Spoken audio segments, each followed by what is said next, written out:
Timothy again, also known as Timmell Dontrell.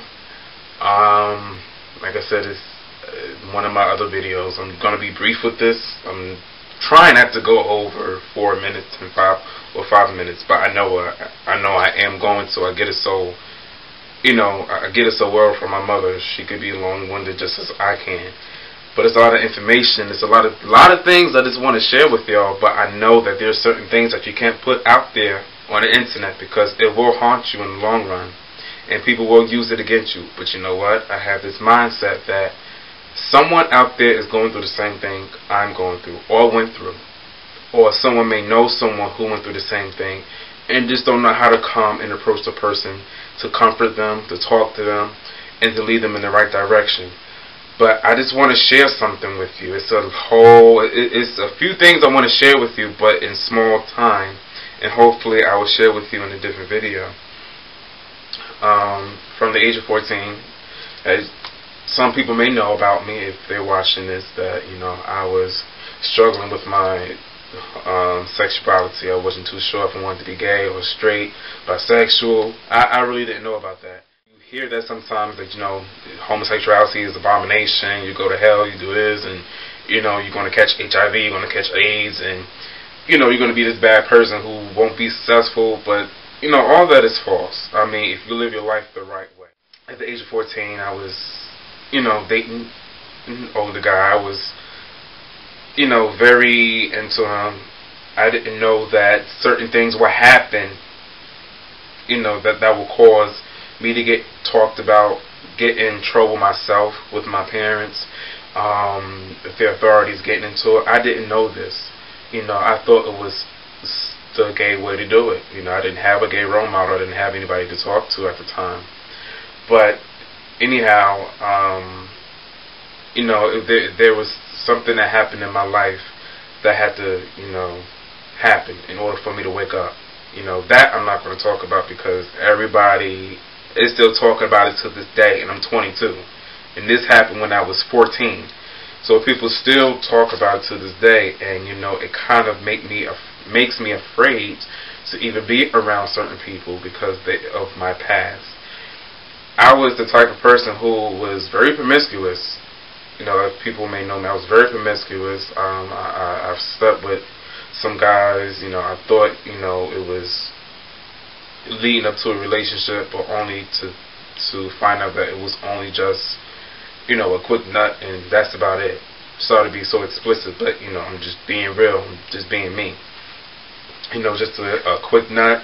I had a nice shape and everything, and I was just being used. I wasn't being used for the right things, but I was being used for the wrong things.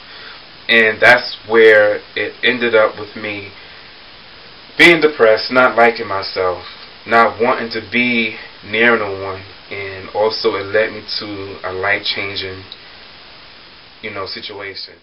I wanted to change my life for the better. I really wanted to find somebody for me.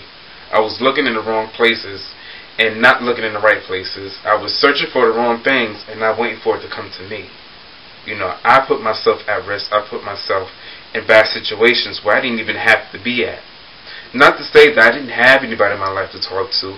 Not to say that I wasn't shown the right way to do things. It just didn't click in my mind right away. I didn't follow the directions of my mother, my father, certain mentors and counselors. I didn't follow it. I wanted to do my own thing. But you know what? When you do things your way, you soon learn the hard way. But mostly us young people get ourselves into situations where we can't get out of, or we do get out of it, but it's always there haunting us 24/7 or years later. I slept with a lot of guys. Yes, I did. I did things that people didn't even know I did. I've put myself at risk a whole lot. I was out there. I was. And I'm embarrassed to say that and to look back at my history and really say, wow, I really was like this. I wasn't a whore. I wasn't, just going out there having sex. I was just being with the wrong people. And not to put the blame on them, because I have to put the blame on myself. I really have to. And the reason why I'm saying this is because someone might be going through the same thing. I don't know why I do these type of videos, but I know it's going to work out in this goodwill. I know it is. I did drugs before. I did ecstasy. I smoked weed, and that was the only thing I did. You know, and it was a couple of times I did that. You know, I was driven into the wrong directions. I even escorted for a while. You know, it was fast money.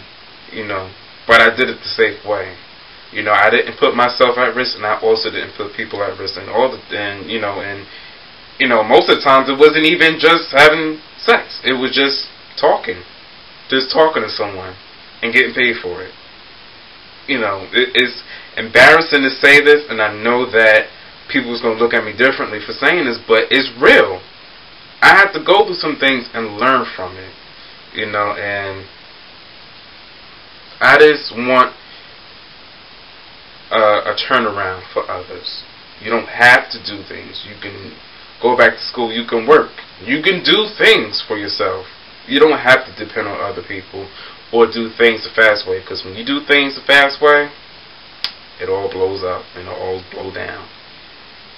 You know, take your time. Do what you have to do. Learn from my mistakes and make a turnaround about it. When I first decided to live my life the right way, that's when everything seemed to come even faster at me. It's one thing after another, one thing after another. This happened, that happened. I just didn't know what to do. And then when I finally was able to handle it, that's when I was told I was HIV positive. That's when I was told I was positive. And to tell you the truth, it really didn't hit me until 5 months later. It takes people years, when I say years, years, to really think about, wow, I really have HIV, and then they break down. It takes people years. Some people be in denial. Some people, you know, just don't know how to handle it. You know, but it took me 5 months to really break down and just cry. I let it all out. You know, and I made a turnaround. A lot of good doors opened up for me, and I thank God for that, because I never thought I would be doing this video. I never thought that I would be in, you know, the social work / medical field. I never thought I'll be in this field, but it was a purpose for it. And not to say that God gave this to me, He punished me for this. No, I see it as He's using me to help others. You know, it made me grow up very quickly with a snap of a finger. It made me grow very quickly. It made me mature. It pushed me into a whole different direction. You know, it really did. And I thank God for the experiences. I thank God that I am able to tell you this. You know, like I said, people may run, tell, oh wow, Tim used to escort, Tim used to do drugs, Tim used to do this and do that. So be it. The same people who do talk about me or talk about others are the same one who may have experienced this. Everyone is not perfect. You have to go through something to get somewhere. That's all to it. And I'm going to cut this video short because I know that you're getting, you know, probably tired, and you know, and your, you know, internet may not be downloading the video properly or whatever, but you know, it is what it is. But I want you to be encouraged. I want you to learn something from this and not run with it. You know, if you do run with it in a positive way. Learn from my mistakes and help those from going in that direction. Period. You know. But I just want to say I thank you for just taking the time out to view this video. If you need to contact me, you can shoot me an email. timdan87@yahoo.com. I'm doing the right choice in telling my story and letting this all out, because right now I'm helping myself feel good. I'm helping to release all the anger, the stress that was built up inside. And I thank you for paying attention and listening to me.